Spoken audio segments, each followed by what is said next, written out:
एक दिन की बात है जब भगवान श्री कृष्ण के एक शिष्य ने कृष्ण से पूछा, आजकल सभी लोग आत्मविश्वास के ऊपर ज्ञान बांट रहे हैं जो कि मेरी समझ से बाहर है। किसकी बात को मैं सही मानूं? कैसे समझूं कि इसके लाभ क्या है? आप मुझे विस्तार से इस बारे में बताइए। भगवान श्री कृष्ण की पत्नी सत्यभामा भी बगल में खड़ी होकर उनकी बातों को बड़े ध्यान से सुन रही थी। कृष्ण बोले, आत्मविश्वास एक गुण है जो हमें सफलता की ओर आगे बढ़ाने में सहायता करता है। आत्मविश्वास को समझने के लिए और इसे विकसित करने के लिए आदमी को अपने जीवन में कुछ जरूरी बदलाव लाने होते हैं। जो बदलाव लाने के लिए तैयार होंगे उन्हें मैं यही कहूँगा कि इसे बारीकी से समझे। एक इंसान अच्छाई और बुराई के मेल से बना होता है। शुरू में किसी से कोई भी गलती हो जाती है जिससे आगे चलकर हमें सुधारना चाहिए। इस दुनिया में हर इंसान में कुछ ना कुछ अलग करने की क्षमता होती है जिससे वह दूसरों से अलग होता है। इसलिए हमें अपने गुणों को पहचान कर स्वीकार करना चाहिए। इससे हमारा आत्मविश्वास बढ़ता है और हम अपनी क्षमताओं का उपयोग करके सफलता की ओर बढ़ते हैं। समझे तुम लोग? अभी देखो बादल कैसे आकाश में मंडरा रहा है। उनकी क्षमता पर किसी को संदेह है? उनमें से एक शिष्य बोला, ऐसे काले मेघ तो मैंने वर्षों बाद देखे हैं। लगता है बारिश होने वाली है। अरे ये देखो बारिश शुरू हो गई। उसी समय पूरे इलाके में झमाझम बारिश होने लगी। सभी शिष्य इधर उधर हो गए। सभी को अपने अपने काम थे। सत्यभामा भी अपने घर की तरफ दौड़कर चली गई। भगवान श्री कृष्ण भी घर की तरफ लौट गए। घर पहुंचते ही सत्यभामा ने अपने गीले कपड़े बदलने लगी। जब कृष्ण भी कपड़े बदलकर लौटे तो सत्यभामा ने उन्हें द्वार पर ही रोक लिया और साथ बैठकर बारिश का आनंद उठाने लगी। दोनों बहुत देर तक आसमान में काले बादल को देखते रहे। सत्यभामा कई दिनों से एक बात कहना चाहती थी, फिर आज जब उसे ये मौका मिला था तो यह मौका अपने हाथ से कैसे जाने देती। उसने श्री कृष्ण से अपने मन की बात बताई। हे कृष्ण, हम भी जानना चाहते हैं कि आत्मविश्वास क्या होता है और हम अपने आत्मविश्वास को कैसे मजबूत बना सकते हैं। कृपया आप मुझे अच्छी तरह से बताइए कि मुझ में आत्मविश्वास है कि नहीं। कृष्ण बोले, हाँ सत्यभामा, ये ऐसा गुण है जो हर इंसान में होता है। यह भेदभाव नहीं करता, सब में बराबरी से होता है। ये हमें खुद पर विश्वास करने की हिम्मत देता है। ये हमें अपनी क्षमताओं को स्वीकार करने में सहायता भी करता है। जैसे कोई आदमी चाहे तो पहाड़ काट कर रास्ता बना सकता है, कोई चाहे तो पथरीली जमीन को खेती करने लायक भी बना देगा और कोई चाह ले तो खूंखार जानवर को भी अपनी सवारी बना सकता है। ये सब सिर्फ आत्मविश्वास से ही हो सकता है। सत्यभामा बोलती है, इसका मतलब हमें अपने गुणों की पहचान करनी चाहिए और उन पर ध्यान लगाना चाहिए। इससे हमारा आत्मविश्वास बढ़ेगा। तुमने सही कहा सत्यभामा, यदि हम अपने गुणों पर ध्यान केंद्रित करेंगे तो हम अपने आत्मविश्वास का विकास करेंगे। एक और तरीका है कि हमें अपने डर से डरना नहीं चाहिए बल्कि उसका सामना करना चाहिए। हमें अपने डरों को स्वीकार करना चाहिए और उनसे लड़ना चाहिए। जब हम अपने डरों का सामना करेंगे तब भी हमारा आत्मविश्वास बढ़ेगा। सत्यभामा बोली, हाँ मैं समझती हूँ, पर डर का सामना करना आसान नहीं होता है। तो कैसे कोई सामना करेगा? अरे सुनो सत्यभामा, किसी भी डर का सामना करना आसान नहीं है। डर ने हर इंसान के मन में गहरी जगह बना ली है।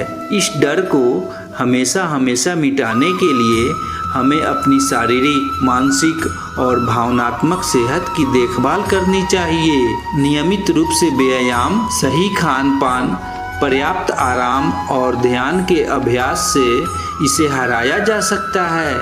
एक बार तुम मेरे बताए गए रास्ते पर चलकर देखो तो तुम जल्दी ही डर पर जीत पा जाओगे। लेकिन लोग डरते हैं कि वह कहीं असफल हो गए तो उनका क्या होगा। ये डर जंगली जानवर के डर से भी बड़ा डर है कि लोग क्या कहेंगे। डरने की ज़रूरत नहीं है क्योंकि सफलता और असफलता एक ही सिक्के के दो पहलू हैं। सत्यभामा बोलती है, तो कृष्णा असफलता को कैसे स्वीकार करे और उसे कैसे अपनाए? देखो सत्यभामा, असफलता हमारे जीवन का हिस्सा है। जैसे हम अपनी सफलता पर गर्व करते हैं, उसी तरह हमें अपनी गलतियों से सीखना चाहिए और आगे बढ़ना चाहिए। कई बार हम सबसे बड़ी गलती करते हैं कि हम असफलता को ही हार समझ बैठते हैं। हार को बस एक छोटी सी कोशिश का हिस्सा समझना चाहिए। ऐसा करना थोड़ा कठिन है, लेकिन अगर तुम ऐसा कर पाए तो इससे तुम्हारा आत्मविश्वास मजबूत होगा। सत्यभामा बोली, कृष्णा आपने बहुत ही अच्छे तरीके से समझाया। मेरे पिताजी कहते थे, आत्मविश्वास को बढ़ाने का एक और तरीका है कि हमेशा सफलता और जीत की कल्पना करने की आदत डालना।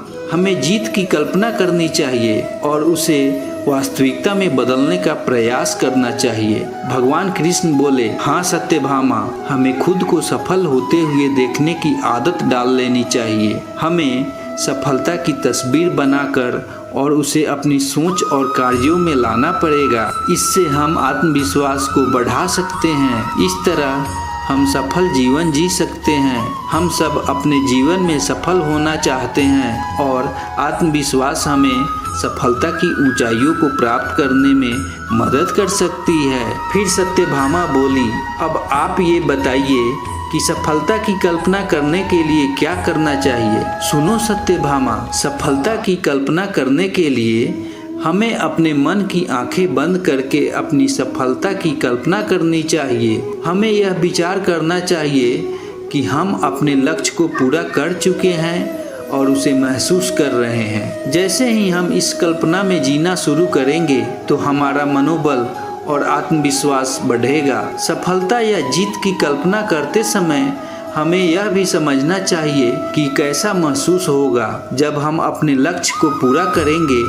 हमें यह विचार करना चाहिए कि हमें कितनी खुशी होती है जब कभी हम जीतते हैं। सत्यभामा बोली, हाँ कृष्णा, जब हम जीत की कल्पना करते हैं तो हमें यह भी ध्यान देना चाहिए कि हम किस प्रकार अपना काम करेंगे और हम कैसी मेहनत करेंगे ताकि हम अपने सभी लक्ष्यों को पा सकें। इससे हमें ये विश्वास होगा कि हम सफल हो सकते हैं और हमारी मेहनत और लगन इसे संभव करेंगे।